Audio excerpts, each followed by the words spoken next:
¿Qué es la humanidad que hay en mí? ¿En qué consiste mi humanidad?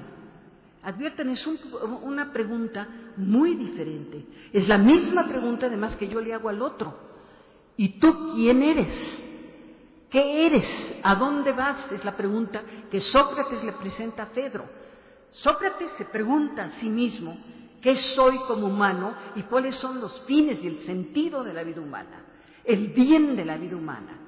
¿En dónde está el bien de la vida humana? Humana en general, universal. La pregunta entra al corazón del individuo, de la persona, pero no para quedarse en lo meramente individual. Entra a lo individual para ser un tipo de problema donde soy todos los hombres. No soy yo fulanito de tal en un tiempo determinado. O sea, es la pregunta con una universalidad que está dentro de nosotros mismos. Yo soy la humanidad. Cuando a mí Kant, siglos después, me dice que la dignidad consiste en que seamos capaces de reconocer la humanidad que hay en cualquier otro ser humano, me está diciendo prácticamente lo mismo que estoy queriendo atender hablando de Sócrates. Necesitamos conocernos como humanos, no como fulano de tal. ¿Qué somos como humanos? Cuando planteamos esta pregunta, ¿qué es lo que nos hace ser en lo verdaderamente profundo, no lo circunstancial? Porque entonces la circunstancia se ve de otro modo. Cuando entramos a este autoconocimiento, que es el autoconocimiento ético, entonces lo primero que nos va a ocurrir, que es lo que ocurre en el autoconocimiento socrático, lo primero que nos ocurre es que se nos caen prácticamente todas las ideas que hemos recibido aquí y allá y más allá. O sea, viene eso que los griegos llamaron catarsis, que quiere decir purificación. Nos purificamos de todos los falsos conocimientos, los heredados, los que son en última instancia la carga de los prejuicios. Y entonces comenzamos a la tarea socrática, que es la tarea de parirse a sí mismos, darse a luz. O sea, la ética es la posibilidad de que nos engendremos a nosotros mismos. Como ven, entonces, es inseparable del humanismo, que es lo que yo estaba tratando de comunicar. Y ahora pues vamos, sí, ¿no? La técnica todavía existe. Gracias, Santiago. La pregunta de esta plática trae dinamita. La pregunta es, en efecto, si podríamos pensar hoy, cuando justamente estamos diciendo que estamos verdaderamente de humanidad caída, si podríamos pensar en que podría ocurrir un renacer del humanismo. Sobre esto es sobre lo que trataremos de hablar.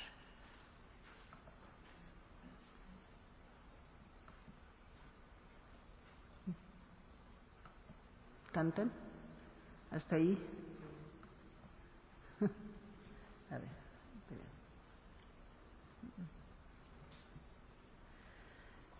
A ver. Santiago, no te vayas, manito. Mejor quédate aquí, siéntate conmigo. Muy bien. Con eso, perfecto. Ok. Muy bien, gracias. Bueno, aquí de alguna manera algo hemos mencionado ya, me trataré de ir un poquito más rápido donde así sea pertinente. Humanidades, humanismo y renacimiento son pues estos conceptos que están íntimamente relacionados. Las humanidades hoy son el conjunto de disciplinas que sería paralelo al de ciencias, la filosofía, la historia, la literatura, la filología, la pedagogía, la geografía humana, etc. En el Renacimiento eran los studia humanitatis, o sea, las letras, la historia, la filosofía moral, los estudios grecolatinos. Correspondían en el Renacimiento a lo que en el mundo de los griegos fue la paideia, que en última instancia es la formación integral del ser humano, la cultura integral del ser humano, y que incluía las ciencias. En esta la paideia misma ya incluía las ciencias. Hay un nexo esencial con el humanismo y el renacer. Cuando se habla de humanismo siempre está asociado al renacimiento, pero al renacimiento no solo como la época del renacimiento, sino como un renacer. El humanismo implica siempre un volver a nacer, que tiene que ver con lo último que decía yo en relación a Sócrates, este nacer de nuevo, este nacer desde sí mismo, que es en última instancia lo que nos importa. Y de hecho siempre es una vuelta, el humanismo, a los clásicos de la antigüedad y a tanto los griegos como los latinos. El humanismo implica la raíz de las humanidades y de las ciencias. Consideramos que no debe haber divorcio entre ciencias y humanidades, no solo de nosotros hacia las ciencias, que es lo que decía yo, sino desde luego al revés. Mientras mantengamos ese divorcio y esa oposición entre el mundo de la ciencia y el mundo de las humanidades, vamos a quedarnos infértiles por un lado y por el otro. Se requiere una renovación del lazo comunicante, de los vasos comunicantes entre las ciencias y las humanidades. Ahora, el humanismo tiene como significado principal la conciencia del hombre y del humano, la autocomprensión de la que hablábamos, la concepción del hombre como el valor central, la fe en el hombre. El humanismo requiere siempre una conciencia del humano, y ahora lo vamos a ver después, y es una aceptación incluso de lo miserables que somos los humanos, y que para desde ahí poder tener, no obstante, fe en el hombre. La idea de que mientras más conozco a los hombres, más amo a mis perros, esa es universal y necesaria, y no la estoy pasando por alto. No hablar de humanismo desde ahora quisiera que quede claro que es paradójico. Así lo debería yo de plantear. El humanismo es un hecho paradójico. No consiste solamente en decir, vive el hombre, qué lindo es el ser humano, maravilla. No, es tener conciencia de la oscuridad infinita, de lo más malo que hay en la creación, que es el hombre. Solo el hombre es malo en el universo, solo el hombre. Entonces tenemos que darle la cara al mal.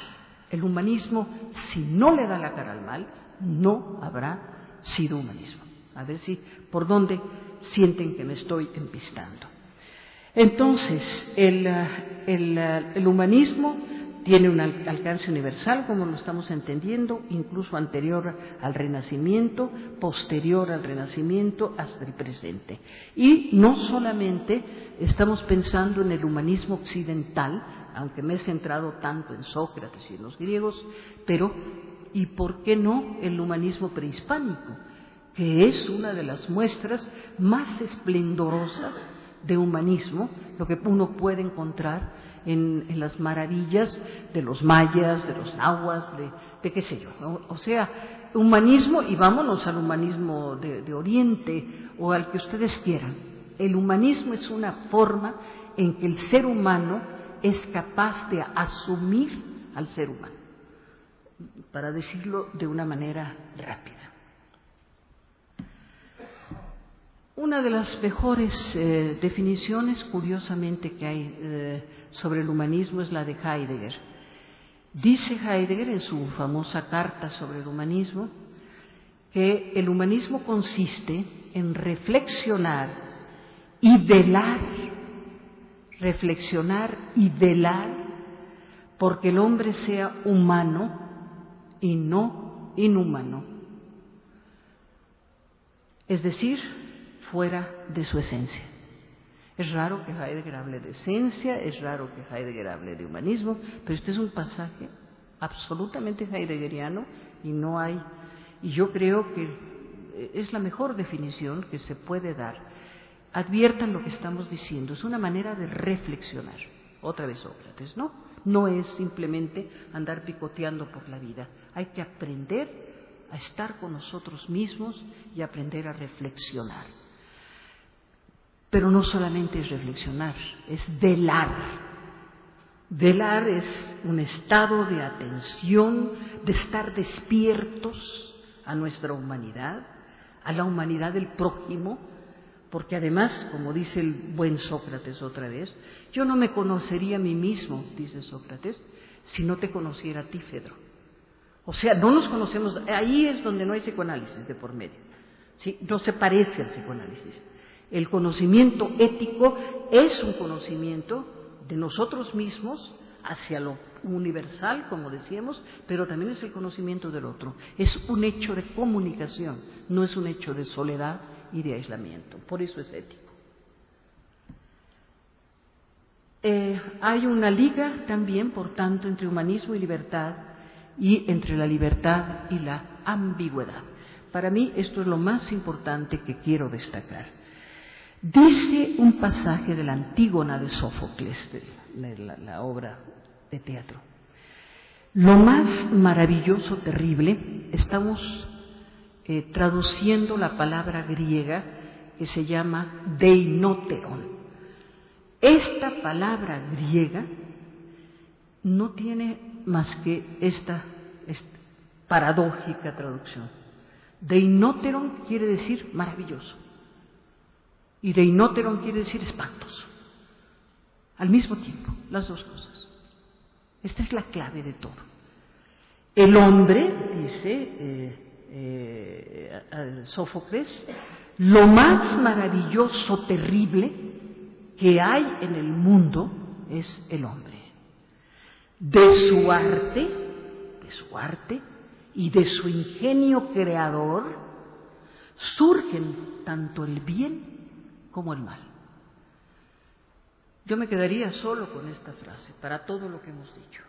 Es lo que estoy tratando de subrayar, el reino del humano no es el reino ni del mal sin el bien, ni del bien sin el mal. Por eso es tan difícil comprender al hombre, por eso es tan difícil comprendernos a nosotros. Si solo nos vemos en nuestra luz, si solo nos vemos en nuestra sombra, entonces es absolutamente indispensable aceptarnos en el sí y en el no. Porque si no somos capaces de esto, no estamos tocando verdad. La verdad va por aquí. El humanismo reconoce el doble y contradictorio poder del hombre y su libertad. Ella es el origen del bien, pero también del mal. Platón mismo decía que la naturaleza implica ser y no ser, plenitud y carencia. Es un ser en movimiento, el humano, capaz siempre de ascender o de descender. Estamos siempre en la capacidad de ser mejores o peores. Siempre, todos. Cristo en sus últimos momentos. Esa es una de las enseñanzas interesantes de la figura de Cristo. Es un ser sujeto a tentación, hasta en el último instante. Esto es lo que lo humaniza. En sentido estricto, esto es lo que lo hace humano. Que sea un ser objeto de tentación. Si no tuviera tentación, entonces sería Dios, pero no. No te he dado el Renacimiento, Giovanni Pico de la Mirandola. No te he dado ningún puesto fijo, ni un rostro propio, ni un oficio peculiar, ya que hablábamos de oficios al principio, para que el puesto, la imagen y los oficios que desees para ti, los tengas y poseas por tu propia decisión y elección. Te coloqué en el centro del mundo, dice Jehová al hombre, a Adán, te coloqué en el centro del mundo para que volvieras la vista a tu alrededor y miraras todo lo que hay en este mundo. No te hice ni celeste ni terrestre, no te hice ni moral ni inmoral, para que tú mismo, como modelador y escultor de ti mismo, te forjes la forma que prefieras. Podrás degenerar en lo inferior, podrás elevarte hasta los órdenes superiores de la vida por tu propia decisión. Están, como ven, todas las piezas que estoy destacando están configurando una misma unidad, una idea de hombre, una idea de humanidad como tal. Y notablemente este es un pasaje de Giovanni Pico de la Mirandola que justo se denomina sobre la dignidad del hombre. O sea, aquello que nos hace dignos, lo que es la dignidad, es justamente la libertad. No hay problema aquí. Somos dignos porque somos libres. Y entonces la libertad es esta posibilidad, esta indeterminación.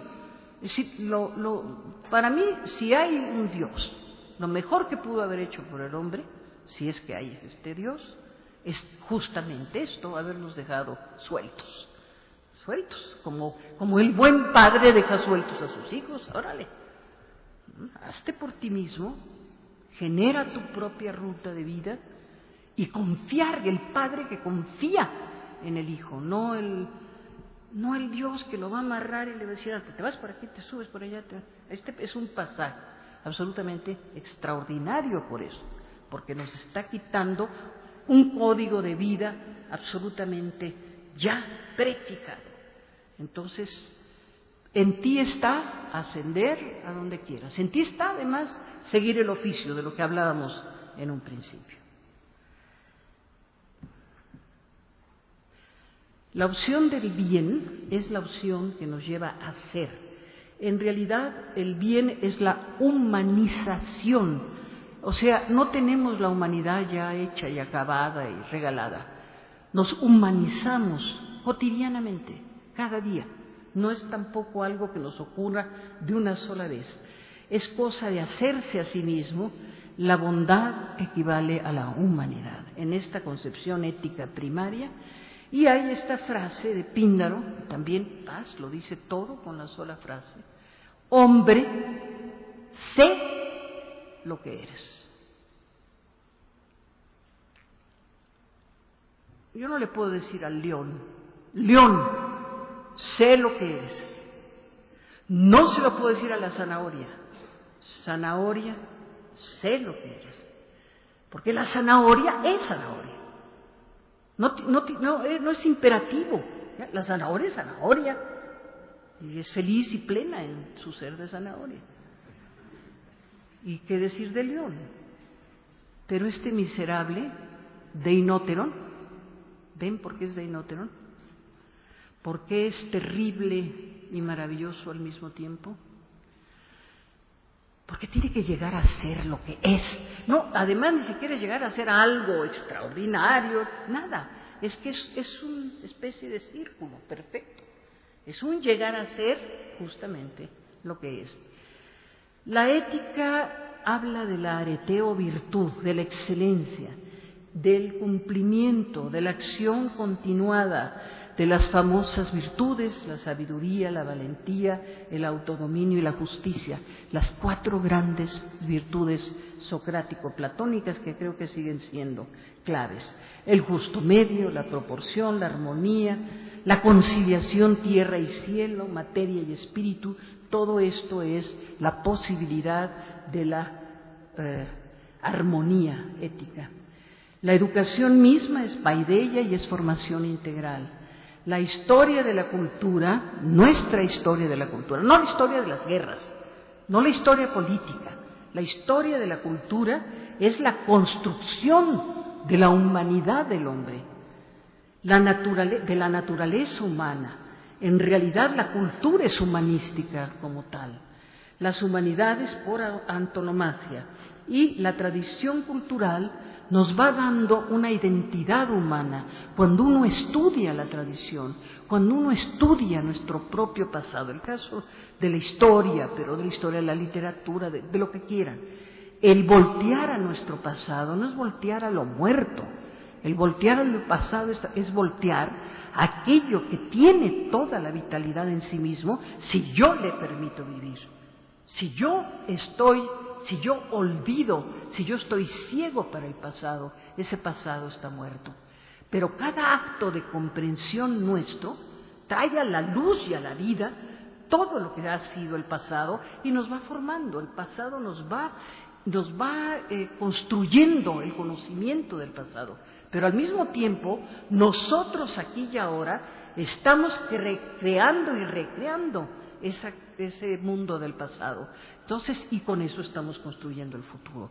Sin eso no habría la obra y el obrero. Hay una interacción recíproca entre el pasado, el presente y el futuro, y entre lo que produzco, que no es el refrigerador del que hablábamos antes, pero sí aquí se produce una interpretación de Sor Juana Inés de la Cruz. De aquí, por ahí sale.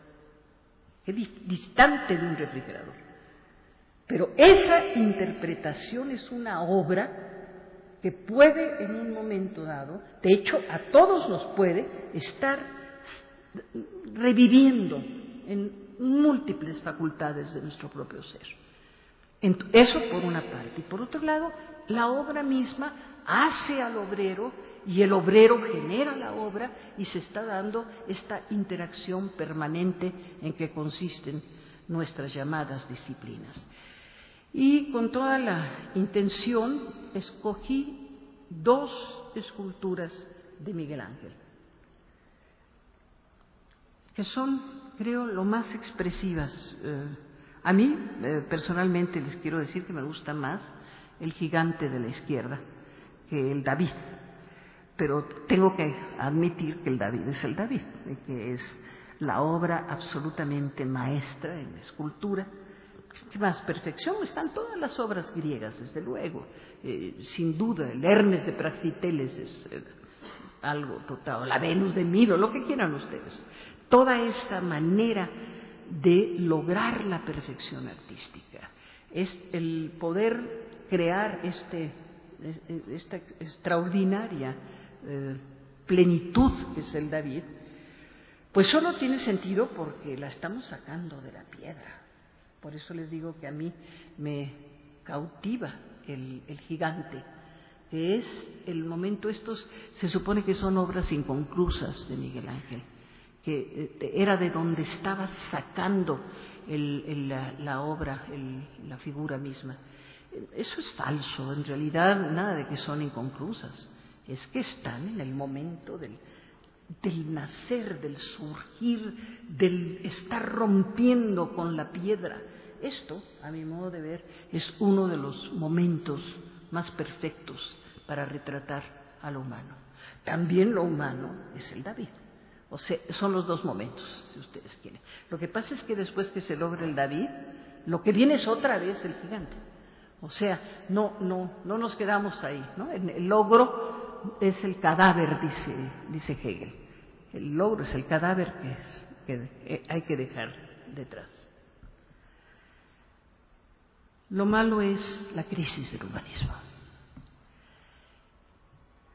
El exceso, la demasía, aquello que decíamos no debe de, estaba ya amenazando el propio templo de Delfos, el desequilibrio, la soberbia, el incendio de Prometeo del Orozco del Hospicio Cabañas de Guadalajara, esta que es otra obra fundamental.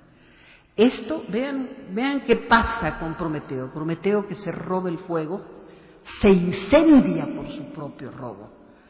Creo que esta es también la mejor forma de decir. Ningún lenguaje en este sentido habla mejor que el lenguaje del arte. El hombre dominador de la naturaleza, capaz de robarle el fuego a los dioses, con ese mismo fuego se está incendiando. O sea, la conquista de la materia, de la vida, del espacio, todo eso, maravilla que hemos hecho, el conocimiento como un instrumento, el conocimiento y su utilidad. Basta ya de contemplar el mundo, hay que transformarlo, decía Marx, pensando en el mundo social, el socioeconómico. Pero aquí lo estamos pensando no en este horizonte, sino en el de la ciencia y la tecnología y la tecnociencia. La técnica dejó de contemplar el mundo. La técnica nunca más volvió a ver los pájaros sobre un árbol. Nunca. Aquello que en un momento dado podría haber dado el fulgor de la existencia, esto se acabó. El ojo técnico, tecnocientífico, le quitó toda la posibilidad de mera contemplación, de no servicio, es ver la naturaleza como igual a recursos naturales. La naturaleza es aquello que me va a servir para mi provecho. Desde la modernidad, desde Bacon lanza la gran bandera del mundo moderno. Conocer es dominar. El mundo cambió. Y es justamente el humanismo el que se empezó a resquebrajar justamente con este modelo, con esta consigna. Caímos entonces en el reino de la tecnocracia y algo peor, que no es la tecnocracia, que es la econocracia, o sea, los valores económicos determinando la existencia en todos los órdenes. Cierto que hay maravillas tecnológicas, las comunicaciones, la explotación de los recursos, la producción de bienes de servicio. No vale aquello que dijeron alguna vez los poetas españoles de las áridas estepas castellanas. Las áridas estepas castellanas. No, nada que áridas. Hay que cultivar la estepa, hay que darle vida a la estepa, hay que sembrar en la estepa y aprovechar sus frutos. No se trata de negar la tecnología, y no se trata de quitarle su grandeza, simplemente marcarle límite, eso es todo. Marcarle límite y qué es lo prioritario. Esta sería un poco la idea.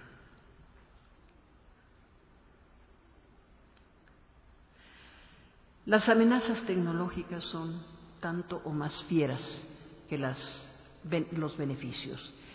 Sabemos que el daño ecológico a la biodiversidad, a los recursos, la contaminación, la afectación del planeta, el daño social y moral, la sobrepoblación, la brecha social de desigualdad, el materialismo creciente por todos lados, el riesgo histórico de deshumanización, la sociedad de los poetas muertos, como bien se llamó aquella hermosa película, Sociedad de los Poetas Muertos. Y desde luego la mutación de las especies, ese pobre ratón, o la mutación de la especie humana. Esta es otra obra de arte prodigiosa que son un rostro y una espalda de Bacon, del pintor Bacon. Estamos en transición histórica, en el umbral de lo que sería Jano, hablando metafóricamente, desde luego. Jano, recuerden ustedes que es esta figura mitológica que tiene dos rostros. ¿Sí? Por un lado, un rostro apunta en una dirección y el otro apunta en la otra dirección.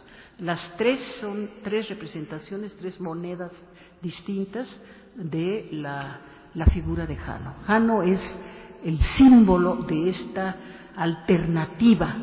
Jano representa, de hecho, el umbral, es lo que comienza. Jano es January, o sea, de ahí vendrá el comienzo de algo, es la puerta, el umbral, el portón que abre hacia el futuro. Y al mismo tiempo es la cara que regresa hacia atrás. la cara que no va hacia el futuro, la cara que mira hacia atrás. Entonces ya tenemos otra vez la contradicción, otra vez la paradoja, el ir para adelante y el voltear hacia atrás. Parecería que nuestro tiempo es exactamente esto. Nosotros estamos viendo por todos lados, abran los ojos y verán, todo aquello que quiere ir hacia adelante, que de veras busca renovar, mejorar, lograr un mundo mejor, y todas las fuerzas regresivas que no permiten un solo paso hacia adelante. Y estamos en este choque de lo que significa la frontera entre dos tiempos, como la estamos designando. Y eso nos implica, por un lado, que estamos, por la técnica misma también, se están abriendo dos caminos, que también esto hace Jano: el camino hacia el fin del humanismo y el camino hacia la posibilidad de un nuevo humanismo. Cabe también en nuestro propio tiempo la esperanza de que vayamos a algo mejor.